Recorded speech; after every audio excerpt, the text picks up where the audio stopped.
लेकिन जब वही शादी कर लेता है तो माँ बाप को 5,000 रुपए अपनी तरफ से गिफ्ट देता है।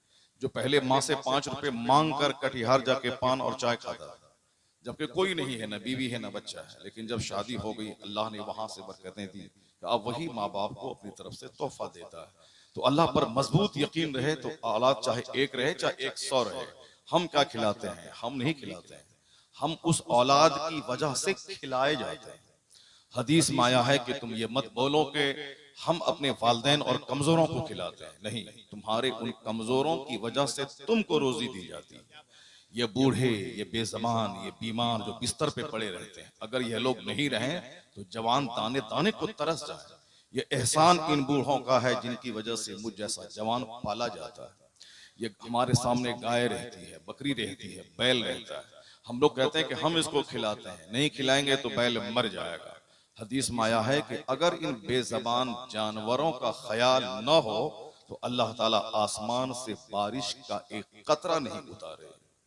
क्या मतलब? इन्हीं बेजबान जानवरों की वजह से आसमान से पानी गिरता है, वरना हमारे इतने गुनाह हैं कि आसमान से पानी बरसना बंद हो जाए। हमें दिन में एक बार झूठ नहीं, हमें तो 1,00,000 बार झूठ बोलते हैं। एक वक्त की नमाज छोड़ना हराम और गुनाह कबीरा है, जैसे बड़ा बड़ा गुनाह है, जिना करना गुनाह हराम, शराब पीना हराम, सूद खाना हराम, उसी तरह नमाज पंजगाना छोड़ना हराम है। कितने खतरनाक गुनाह। जिस रब की जमीन पे मैं चलता हूँ, जिस रब का दिया हुआ खाता हूँ, जिस रब ने सांस लेने के लिए मुझको तंदुरुस्ती दी और ढठाई के साथ उसकी जमीन पे रह के मैं नमाज छोड़ता हूँ, सबसे बड़ी इबादत है नमाज। जिस तरह बगैर खाए बंदा जिंदा नहीं रह सकता है, उसी तरह बगैर नमाज के एक बंदा मुसलमान नहीं रह सकता है। हुजूर ने फरमाया है क़यामत के दिन सबसे पहला सवाल नमाज का होगा। हुजूर ने कहा है कि बेनमाजी का अंजाम फिरौन, कारून और हमान के साथ होगा। सरकार ने फरमाया है कि बेनमाजी के लिए क़यामत के दिन कोई नूर नहीं, कोई बुरहान नहीं, कोई दलील नहीं। बेनमाजी ढांचे का आदमी है। सरकार आला हजरत फरमाते हैं जो जानबूझकर एक वक्त की नमाज छोड़ दे वह भी बेनमाजी की सफ में दाखिल है। अल्लाह, यानी जो नमाज पढ़ता है लेकिन बैठा बैठा रहा, बारात आई नमाज छूट गई, जनाजा गया नमाज छूट गया, वह भी बेनमाजी ही है जो जानबूझकर एक वक्त की नमाज छोड़ दे। अब आप अंदाजा लगाएं कितने करोड़ गुनाह है समाज में। एक समाज में 100 आदमी है, सिर्फ 5 जुम्मन नमाज पढ़ता है, 95 लोग बेनमाजी। एक घर में 10 मर्द 10 औरतें हैं, कोई नमाज नहीं पढ़ता, सब के सब रात के 2 बजे सोते हैं, सब के सब दिन के 10 बजे उठते हैं। ऐसा लगता है कि जैसे काफिरों का घर मुसलमान का घर दोनों एक हो गया, दोनों में कोई फर्क नहीं। काफिर भी हमेशा गुटखा खाता है, हमेशा मोबाइल चलाता है, गंदी तस्वीरें देखता है, रात रात भर वो साहब फिल्में देखता है। हमारे बच्चे भी जोकर की तरह बाल रखते हैं, हाथ में साहब चांदी का कंगन पहनते हैं, गले में सोने का लॉकेट पहनते हैं, 24 घंटे मुंह में गुटखा रहता है। जोकरों की तरह बाल रखना और आजकल जोकरों की तरह दाढ़ी रखना एक नया ट्रेंड चल चुका है। इस तरह की दाढ़ी रखना हराम है। जिस तरह के आज बच्चे रख रहे हैं, दाढ़ी मुंडाना तो हराम है ही, लेकिन जिस तरह तराश खराश करके आज नौजवान फैशन में दाढ़ी रख रहे हैं, ये दाढ़ी का रखना यहूदो नसारा की पैरवी है।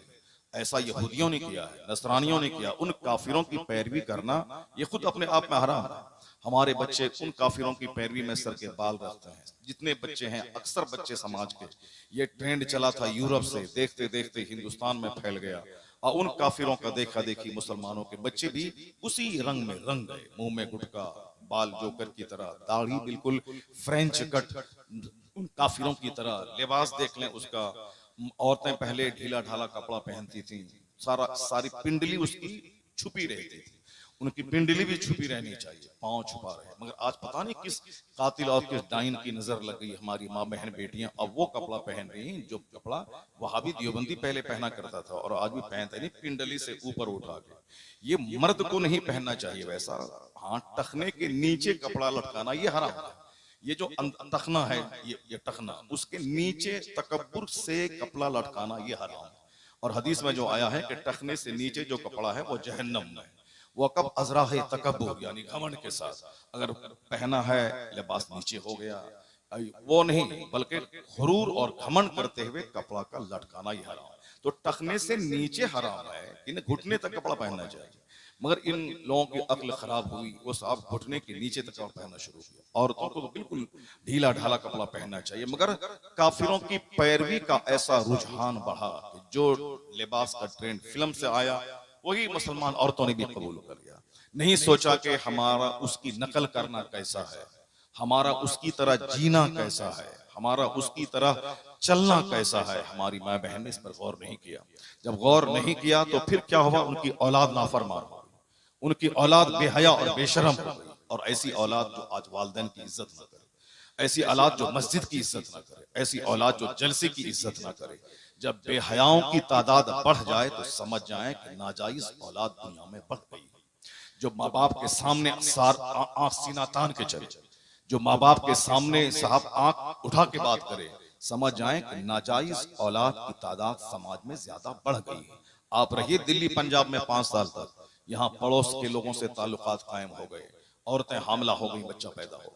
आप रहिए बाहर में, अब अपने दोस्तों को घर भेजिए फला सामान लेकर, वहां साहब दोस्तों के साथ गलत ताल्लुकात कायम हो गए, वहां अभी भी हामिला हो गई। वो नाजायज बच्चे जब अखीर जमाने में बढ़ेंगे तो फिर क्या होगा, न मस्जिद का एहतराम, न जलसे का एहतराम, न आलिम का एहतराम, न मशाइख का एहतराम, न मजार का एहतराम। जो आज जो बेअदबी का माहौल है, ऐसा लगता है जैसे नाजायज बच्चों की तादाद बढ़ती चली जा रही है। मेरी माँ बहन बेटियां सोच लें कि वो किस तरह की औलाद दुनिया को दे रही है, किस तरह की औलाद दुनिया में छोड़ के वो जा रही है।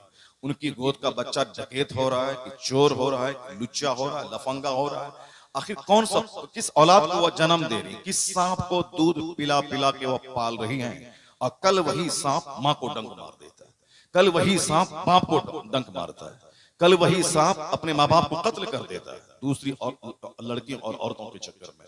ये 100% कसूर उस औरत का है जो औरत सिर्फ सेक्स करना जानती है, जो सिर्फ अपनी ख्वाहिशात पूरी करना जानती है।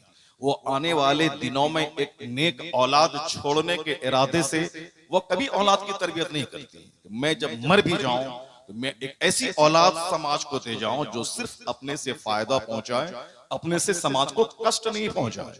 एक ऐसा बेटा छोड़ के जाऊं जिसका रुख हमेशा मस्जिद की तरफ रहे, शराब की भट्टी और ताड़ी खाने की तरफ न रहे। ये मर्द औरत सबको सोचना होगा, क्योंकि माँ बाप के मिलने के बाद ही बच्चा पैदा होता है। माँ जैसी बाप जैसा वैसी औलाद जन्म लेती है। माँ बाप का कैरेक्टर जैसा उसी का किरदार दूध की धार के साथ बच्चों में मुंतकिल होता है। ऐसा नहीं कि शादी किया, मौज मस्ती की और मर गए। शादी ब्याह इसीलिए है ताकि मैं अच्छी औलाद छोड़ के दुनिया से जाऊं।